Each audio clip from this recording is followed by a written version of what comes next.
Hello and welcome to another Tech Tip video. My name is Seth LeBlond and I am the Assistive Technology Coordinator at the Foundation for Blind Children here in Phoenix, Arizona.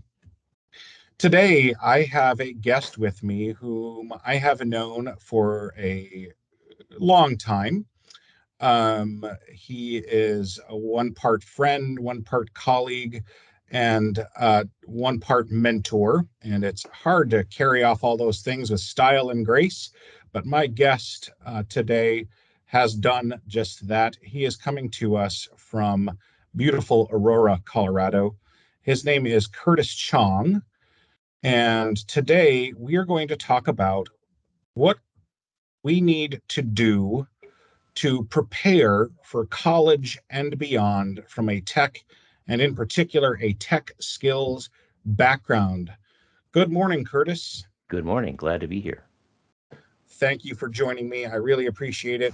Curtis has been in this field for a really long time, and he's been in the overall technology field for even longer. I don't mean to make you sound old.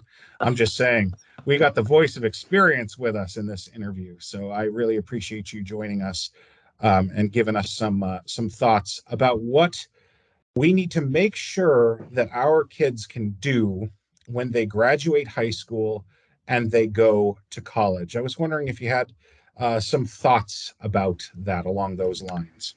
Yes, sir, I do. Now, much of the world that we live in today involves the use of technology, and we are driven as people who are blind to use technology, not so much because technology is our lifesaver, although in some situations it can be, but because it is becoming increasingly integral into every single activity in life that we have to engage in.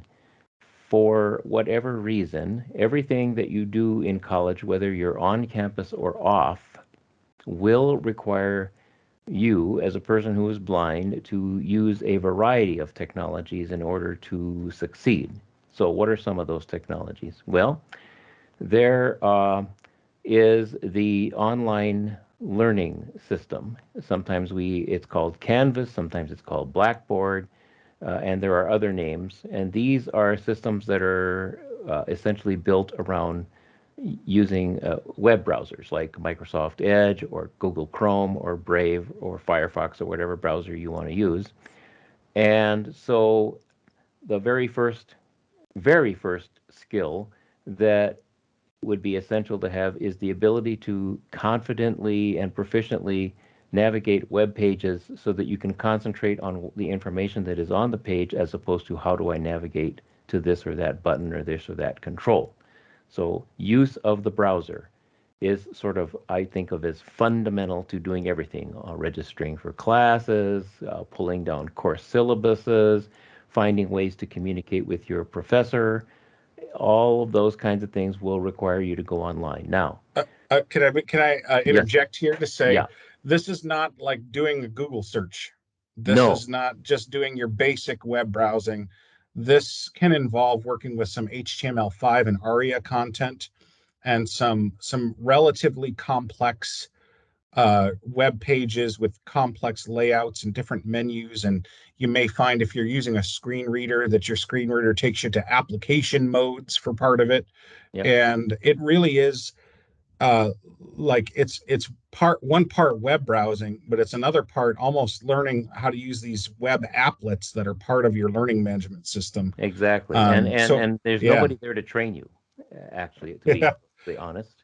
Uh, you're going to have to talk to people who mostly will not be blind, who will try to explain how they do it, and then you have to translate what they tell you into language that makes sense to you if you're using a screen reader or a screen magnifier. So, and colleges just assume that you can do this. They do not uh, have they don't put much stock in alternative methods other than going online. So that's step number one.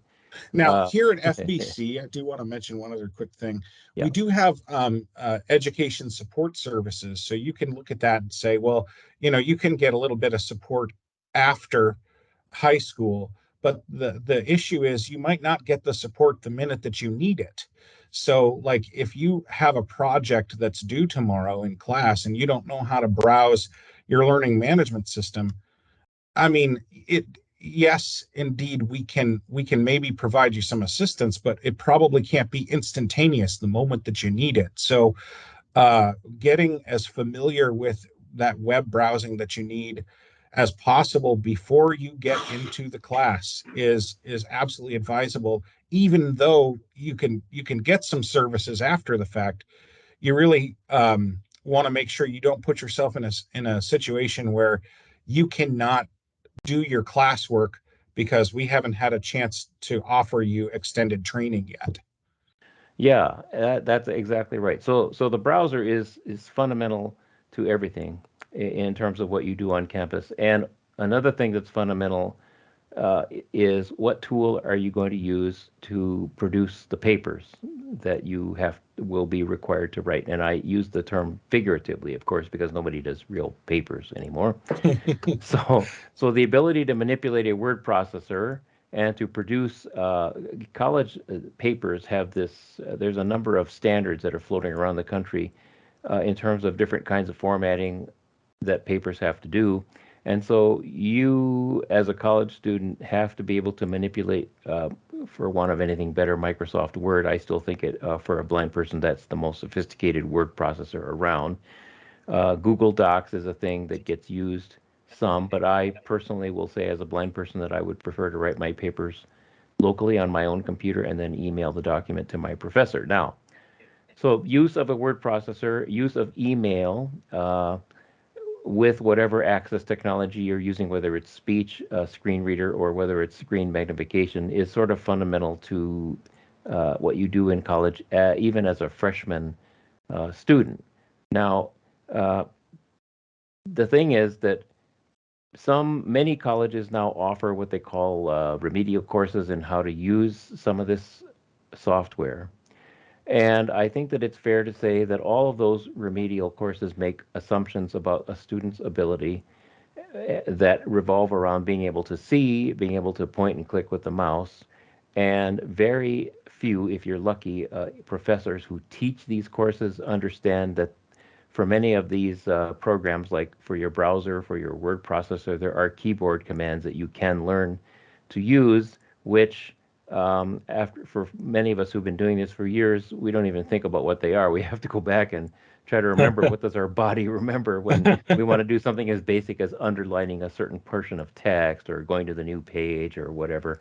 And none of the professors know this. And so I think of those certification courses that are required now as being something that a blind student has to survive and get through and find other sources of information to help them. Because I regret to say that if you ask most instructors of these certification courses if they are aware of the built in keyboard commands, this is especially true in Windows, that Microsoft has placed into these programs for navigating the ribbon, for opening up context menus, for doing all the other stuff. And most of them will tell you that they're not familiar with them and that they would have to look it up on Google or do something else. The problem then becomes one of there are 1,000 keystrokes that you could use to do things, but do you really have to know every single one of them? And the answer is no. You rank them and pick the top 50 commands on your keyboard that you absolutely must know, and that requires some preparation and time and thought. Hopefully, before you go to college and are in the position where you have to, you're crunching, you're trying to get through the course syllabus, you're trying to do all this kind of stuff, and you're now also trying to learn something as a person who's blind. And may I say also that while this is hopefully scaring the out of anybody who's listening to this program, I find that younger people can adapt to this stuff much easier than those of us that have been around for years, because if they're lucky, they've been using this stuff all along. And so this is not a thing that they have to learn from scratch. If one does have to learn all of this technology from scratch, on day one of college, then I think seriously some thought has to be given to stopping some of that and going off to the side and picking up some of those fundamental skills before you you move on. Now, um, everything, and I mean everything, is going to be done. People say, well, I can do some of this stuff on an iPad or I can do some of this stuff on my smartphone. I know how to use voiceover. And I'm going to tell you, I learned this the hard way. I frequently have opportunities to talk to the people who work at Microsoft, for example, on accessibility. And while they don't get the job perfect all the time, one of the things that they have done is they've concentrated most of their effort and most of their keyboard shortcuts and all of that kind of stuff into the Windows versions of the program. So somebody will say to me, well, there is a version of Microsoft Word and Microsoft Outlook and PowerPoint that you can run on your iPad or your iPhone or your Mac. And that's true. But are there an accompanying set of rich keyboard shortcut commands that are available to enable you to navigate through the controls of the program on those different platforms? Or are most of those keyboard shortcuts concentrated in Windows? And I will say that most of the keyboard shortcuts and most of the enhancements that Microsoft has chosen to make in its products, the shortcuts are built in and they focus their energy on the Windows versions of those software. So if you're thinking you can use a touch screen like your iPhone or your iPad to do all these work, you might be able to. But your time and your efficiency is what really matters here. And you will spend a great deal more time doing something as simple as how do I cut and paste a paragraph or copy and paste a paragraph from one document to the next? Or how do I copy and paste a paragraph off of a web page to another one? Those are skills that if you've been using computers for a long time, you already know how to do, and you find that those work really well in Windows, but that they don't work quite as well if you're, say, for example, using a touch screen and you don't have a keyboard to work with you. So my advice is, in terms of technical competence and proficiency, the earlier you can learn how to run Windows programs, particularly in email, word processing, and web browsing, and slides, creating slides, reading slides, spreadsheets. Those are skills that if you get those skills before you start, you have a huge advantage over the other people in college that are working alongside you. And then you might be able to turn some of that into marketable skills, like, for example, offering to type people's papers or offering to do things with the web that maybe your fellow students weren't smart enough to figure out on their own. You try to turn some of this stuff into marketable opportunities so you either make money or get other services from other students while you're in college. Now, colleges have a very elaborate system of providing services to students who are blind and students with other disabilities. And those programs are great as far as they go. But I regret to say that one of the things that they don't teach you how to do is to fend for yourself and to solve your own problems. Sometimes in life, we are confronted with unanticipated issues that come up that we have to solve in a hurry. And the question is, what do we do if we want to stay competitive in the labor market or stay competitive in college? We have some choices. We can get totally frustrated by the problem and insist that somebody else help us to fix it. We can find friends, colleagues, uh, for other people around who know the thing that we don't know, and then offer to have them teach it to us, and then maybe provide something in return. Um, or we can develop and hone our own problem solving skills so that we can find those resources when they're not obvious or not readily available. And what you find historically, if you talk to blind people who are employed, blind people who have graduated from college, even back in the day when colleges had no specialized services, um, you have historical accounts of blind people graduating from college. How did they do it? Well, one, back then colleges didn't make much use of technology, and number two, um, the blind people who were able to survive had a certain amount of what I call motivation, fortitude, personal determination, and they found ways to work around it. In today's world, our situation is complicated by number one, there is a tremendous, as I said, as we've said earlier, focus on using technology. That's true. Even a math course. I know people hate math. I love math. I thought math was great. But it used to be that the professors would concentrate on giving you the concepts behind the math and that you didn't spend any time learning a piece of software that the math course required you to learn if you were going to do your homework or submit your homework or do whatever. And so if you find yourself in that situation where the course is driven by the technology and not the other way around, you have to ask yourself, is this the proper mode to learn a particularly difficult subject? And my answer is no, it's not. And we need to think of other alternatives. Now, having said that, all of these elaborate services and stuff are available on the college campus because now federal government requires it, civil rights legislation requires it, et cetera, et cetera, et cetera. The one aspect that I find disturbing is that students are not, unless you have a very wise program director, encouraged to solve problems on their own and to work things out with their professors on their own. When I went to college back in the bad old days when there was nothing there, I had to go into after class and go meet with the professor and say, "I'm a student who's blind. You and I should negotiate about how you would want me to take tests, how we would want to work on materials." And I did that, and it was great because then I got to establish a relationship with the professor and they got to know who I was. I am told now that students who go to college today cannot do this. They have to get a special accommodation letter. They have to do all kinds of other stuff. And then the professor has to talk to the service program and not the student.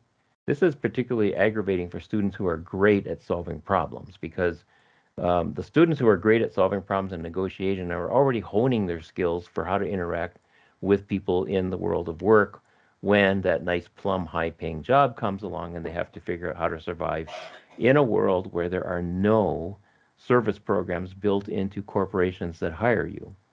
Um, the specialized services that are available in college today, the day you graduate and get your degree is the day that you stop being eligible to receive any kind of specialized services in on campus. Now, me personally, I think that's a great idea, and if I ever have a chance to talk to college service providers for students with disabilities, one of the things I encourage them to do is to come up with a 1-year plan to work with the student to wean them away from the services that they just get without having to ask too hard for them, and starting them to think about, how do I find people who understand technology? Or how do I find human beings who might be able to do the thing that I need done that if I did it would take 10 times longer?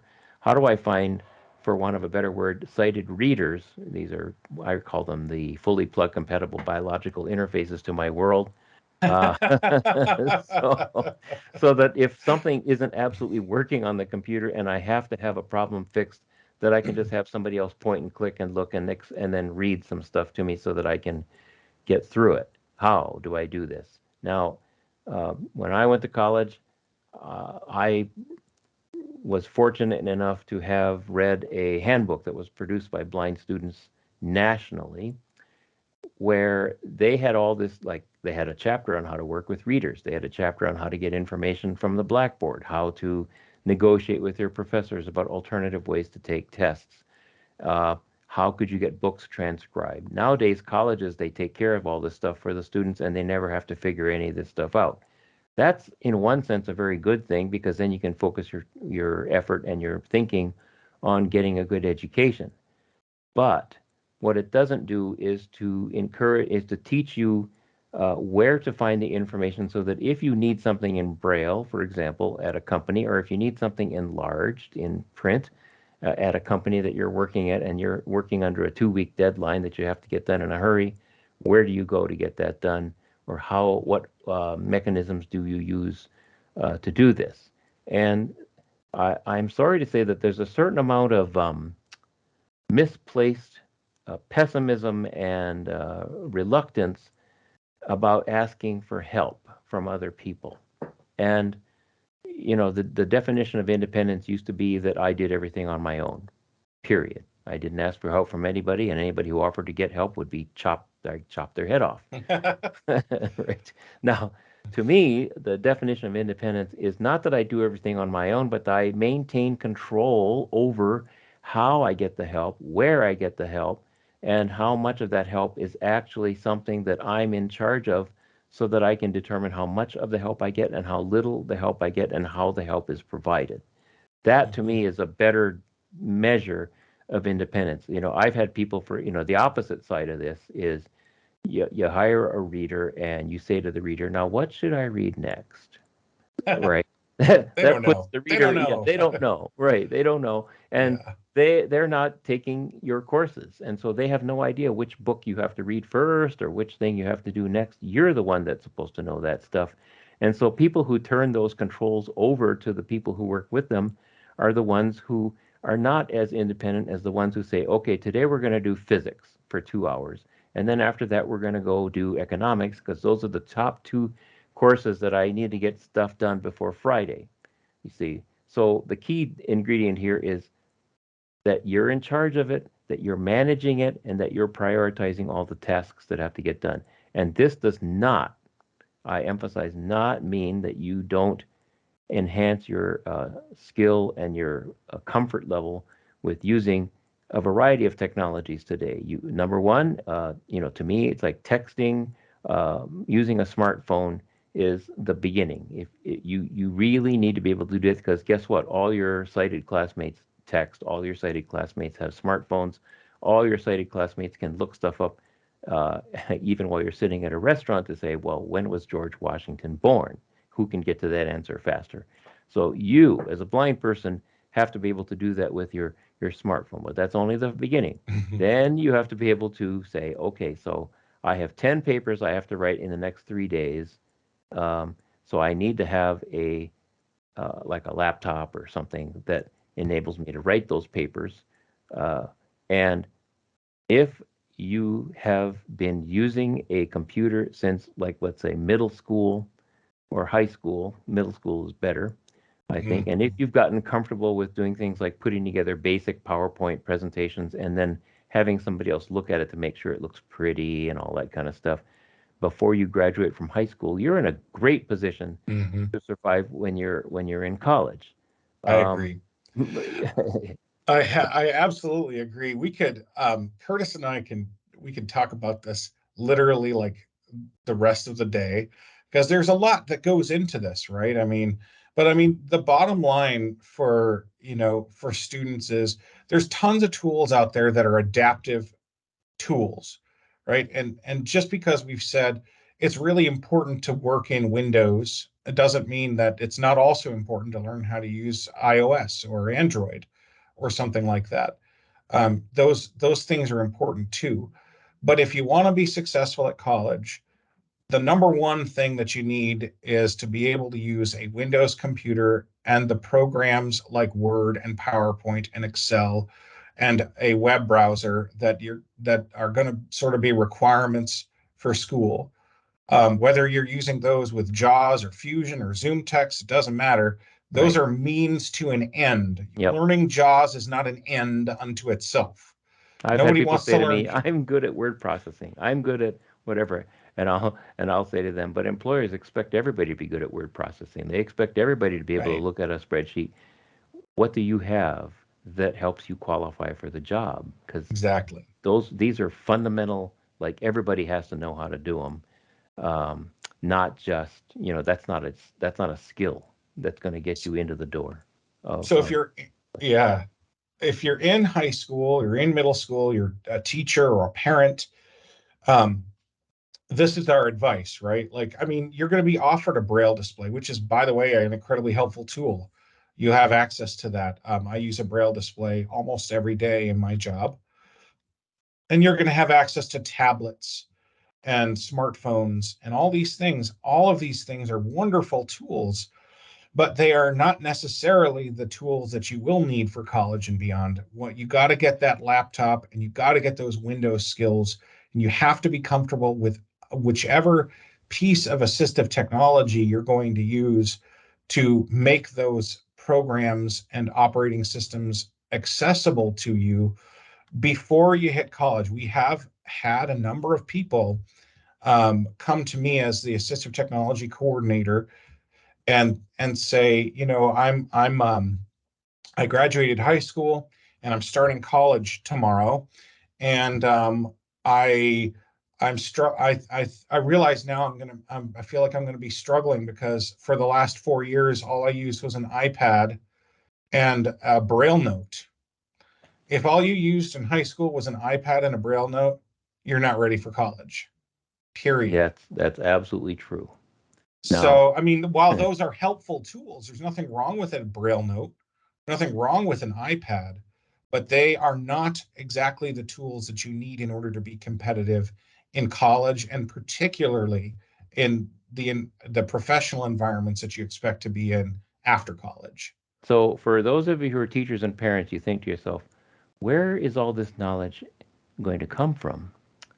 How, if I don't know how to do it, how am I going to teach my student, my child, how to do all this stuff? Where can all of this information be obtained? And I'm going to say, honestly, there's no single place where you can get all of this knowledge. There are a variety of places to go to. For example, Like FBC, for example. That's a great yes, place to start. yep, yep, yeah, that's right. FBC, where Seth works, is a great one. National Braille Press has a ton of books that they produce in. I know it's National Braille Press, so you think, oh, paper Braille. What if my child doesn't read Braille? Well, all of their books are available as downloadable text or Word or Braille files, and they're reasonably priced. So there's a book on formatting documents with using JAWS, for example. The JAWS screen reader for people who are students, for people who are individuals, not companies or school districts. You can get JAWS, which is the most widely used and known screen reading program, or ZoomText or Fusion. ZoomText is a combination of is the magnification software, and uh, JAWS is the speech screen reader, and then Fusion is a combination of ZoomText and JAWS in one single package. So if you want your child or your student to have both of those, you can buy those under an individual home license for like $150 per year. You don't have to fork out $1,000 for that. You'll spend more money on the computer, and you can get Office, Microsoft 365, it's now called, for one computer at about $70 a year. So those of us that are JAWS users, $95 per year per person is how that license works. It used to be that if you wanted JAWS, you had to pay $1,000 for it. You don't have to do that anymore unless you're a company or an institution or an organization. So the costs are not that high. The hardest part is finding places of information. So FBC, National Braille Press, uh, Hadley actually offers a sort of preliminary framework of stuff on how to use technology on a variety of fronts. And so that's another place. And there are others. For example, there's a place called blindtraining.com, which sells horribly priced, expensive textbooks for various immersions, like the immersion into Excel with JAWS, immersion into Microsoft Word with JAWS. But if your child's life is important, if your student's life is important, those books are well worth it to spend the money. They give you audio files and and text and a combination of both to how to do specific things. And it's not that you have to read all of that, it's that those materials are like reference works that you can use to hunt for the specific thing you want to do that you didn't need to do till today. And then all of a sudden you go, wait a minute, how do I do bullet lists? Or how do I put headings into my Word document? Or if I'm using email, how do I set up a contact list or how to set up a group list? All those basic things are things which people who have normal vision and everything else working in their favor, they do. Um, and I guess to be sort of more realistic about this, of course, I've sort of implied that, the whole world is great at technology, and here we are as blind people, we're struggling. But what you find is that there are a goodly number of people who are not blind who are not comfortable with technology. And I have to say, it's not that they're stupid, it's not that they lack intelligence, it's that some people gravitate to technology and really figure out how to do it, and other people have knowledge and confidence in other areas that work better. So I had a friend, for example, who was a PhD in psychology who was great at the psychological stuff. Oh, terrible on the computer. And we both came to the agreement that it was not that they were less intelligent than I was, it was that I learned things differently than they did. And the idea was to pool our resources to get the end result that we both wanted. And so some people are very good at saying, I don't know how to do this, but I know my friend or my nephew or my grandson or whatever, they know how to do this. So if I call them and ask them and offer to buy them lunch or take them to a steak dinner or do something, right, then we get you don't want to be in a position as a blind student or that you sort of mooch on other people and never offer anything in Right. return, right? Totally Uh, agreed. yeah, and so for example, my old job where I used to get core dumps on 500-page core dumps on the computer to figure out what went wrong with the program. I was terrible at reading those. It was a huge waste of my time. But I knew how the dumps worked. I knew what pages were important, and so I would go to my colleagues and I would say, "Okay, can you spend 5 minutes with me, and I'll get these numbers from you about what's on the dump, and then I can go fix the problem." And for that privilege, they would give 5 minutes of their time, and then when they needed to know something that they knew I knew, I would happily and freely give them my information so that we would. It's called bartering in the It's an workplace. interdependent world, isn't Yes, it? it is. That's Yes, that's and it's you, yeah. interdependence is a great thing.